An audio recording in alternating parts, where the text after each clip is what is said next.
Yaalii tokko lama sadii ar-sadii miidiyaa dhaga'ama yaalii jalqabaati.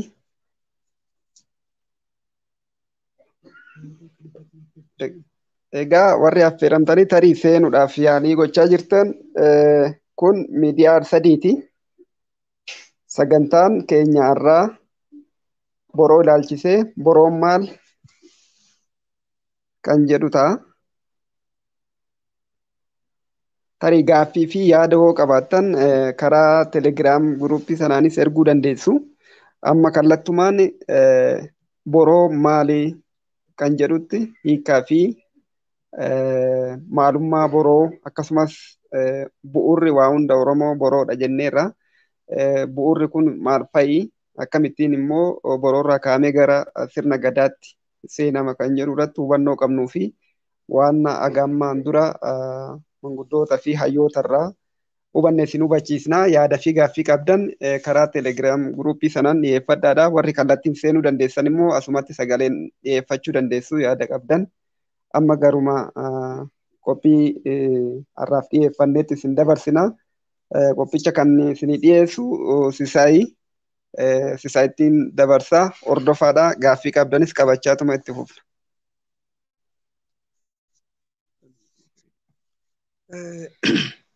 Dhaga'ama dhaggeeffattoota yaalii jalqabaa warri carraa jalqabaa kana wal argine baga gammaddanii ar-sadii miidiyaan gara sadarkaa kanaatti ol guddachuu keenyaa fi baga walumaan gammannan jedha. Hii kanarraa nuti boroo irratti kennitu bu'urri waa hundaatuyyuu uumamu hundaafu uumama hundaafu boroodha waan ta'eef boroorraa ka'uu barbaanne.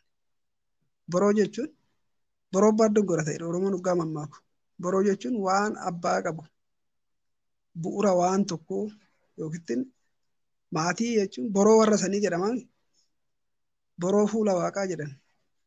Boroo jechuun wiirtuu bu'ura wanti tokko lakkoofsa tokkos haa ta'u maalis haa ta'u wanti tokko fakkeenyaaf lakkoofsa fudhanne zeeroo irraa bakka irraa kaan hoo jiraate malee lakkoofsa kun aga kana jennee ta'uu himuu hin dandeenyu.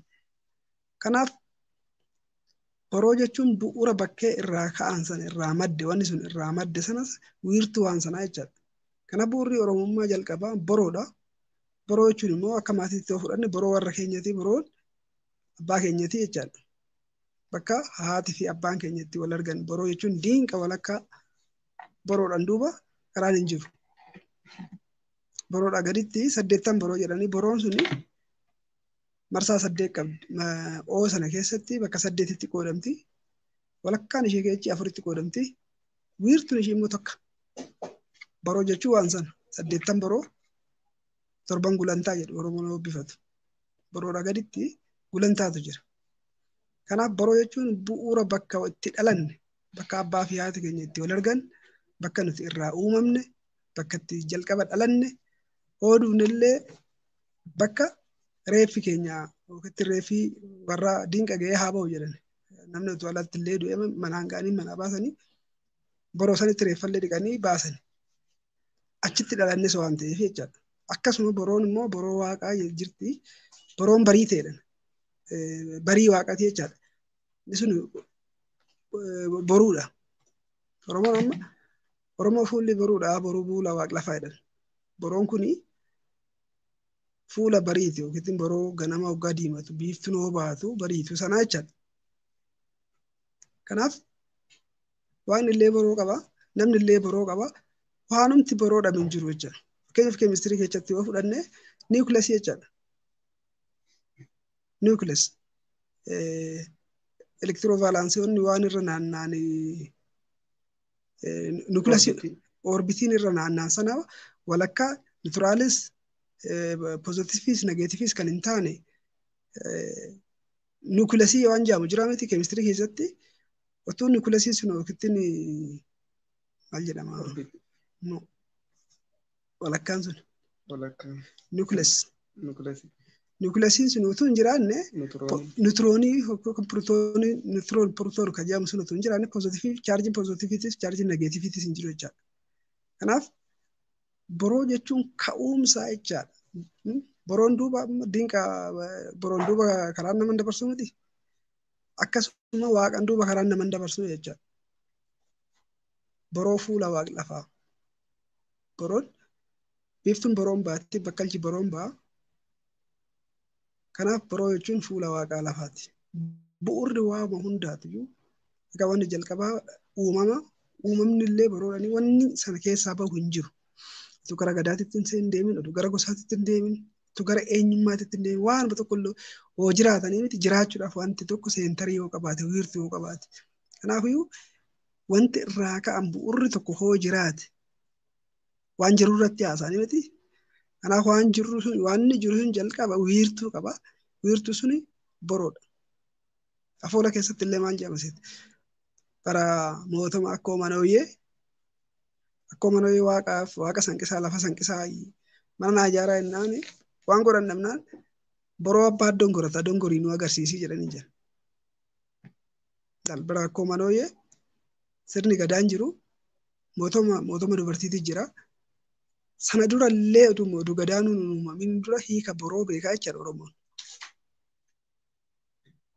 Boroo abbaa dongoratu waan tokko waan boroon abbaasaa malee waan tokko abbaatu dura jalqabaa jechaadha.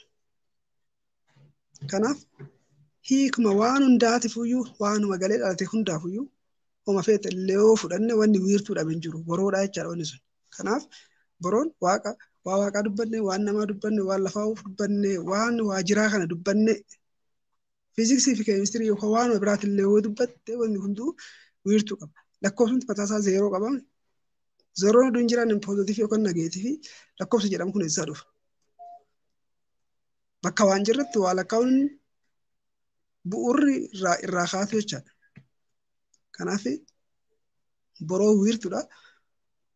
Boroo warra sanii jedha Oromoon illee warri boroo gosa utuu maatiin ga'iniin dura borootu jira. Kanaaf boroo waan hundaafuu bu'uura. Ammaaf isinitti hin baay'isuti. Gaaffiin yoo jalaan jiraate gaaffis jala wal gaafachaa irratti deebii kennaatiin deemna. Gara taliilattas hin dabarsa.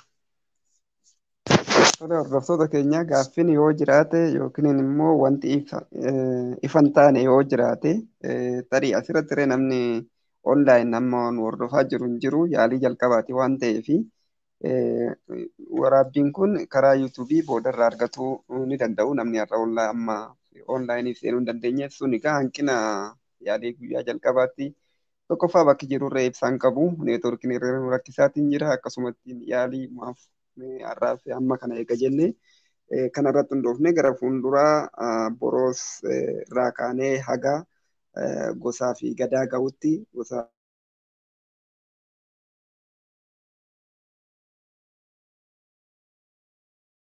amma sabaatti saba maatiin immoo boroo qaba boroo irraa waa hundi ka'a amma sisaa ibse sanarratti boroodhuma irrattis itti deebinee sirritti haala qulqullinaa fi sagaleen irree akkasuma hirmaattota baay'ee irree hirmaachisuun gara fuulduraatti itti deebina. Garuu amma neetworkiinis haalli ibsaa dukkana keessa teenyetu waan kana kan inni gochaa jiru ibsaan nu biratti badeera bakka jirrutti. Egaa danqaawwan baay'ee jiru kana hunda muunee waan keenyatti hin deebina waan keenya immoo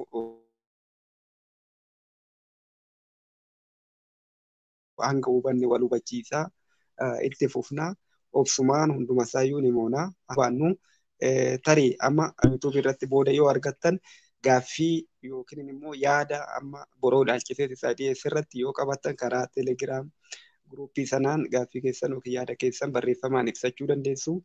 Yaaliin har'aaf goonee kanuma fakkaataa gara fuulduraatti akkuma jenne bal'inaan boroos haa ta'u boroorraa jalqabne hanga ijaarfama sirneeffama sirna gadaa guutuusaa hanga hubanne wal hubachiisaa walirraa isa baraa keessummoota adda addaallee karaa online kallattii kanaan affeeraa namoota hayyoota waan kanarratti waliin jiran nuti kaayyoo qabnu kanarratti namoota beekumsaa fi hubannoo dhimma sirna gadaas haa ta'u walumaa galatti duudhaa Oromoo irratti qaban gara online kanaa ni affeerra gara fuulduraan bal'inaan itti deebina.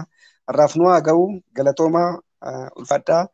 Online irree yoo wal argachuu dadhabne har'aa fi yaalii jalqabaa karaa yuutuubii waraabbii kana argattanii yaada qabdan kuma jenne nu beeksisaadha ulfaadha nagaan bulaa.